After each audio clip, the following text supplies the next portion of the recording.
Alright everybody, I am working on a 2016 Ford Escape.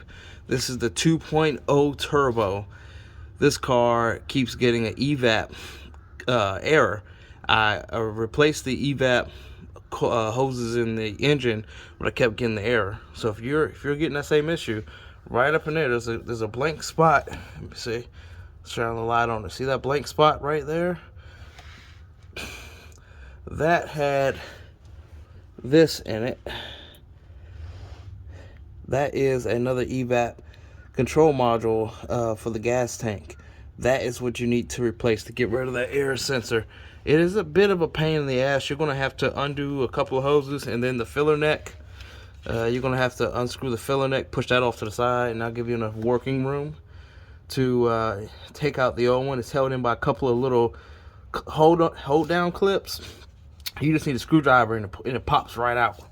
So that is what your problem is. So if you're getting some Evap error codes on your car and it's not running right, that's what you need to fix there. Okay, and it just has one connector. This is actually the new one, y'all. So it has one connector.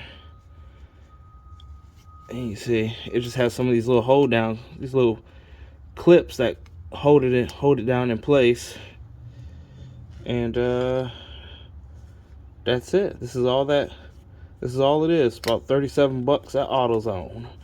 Okay, I'm getting ready to push it back in there and snap it down in place. Okay, so I got it all buttoned back up. So I reconnected the filler neck. That's the filler neck right here. I reconnected the hose. This one connects into it. Let's see if I can't get in there. That's it.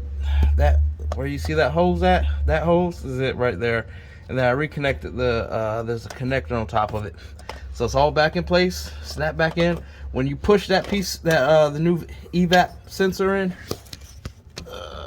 when you push it back in, you see that little snap piece there. Shit, let's see if I can't. There you go, right there. That piece right there holds it down.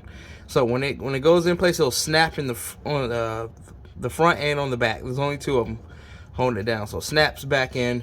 You reconnect the sensor and you reconnect the hoses and the filler neck, and we're done. Now we're gonna go clear the codes and good to go.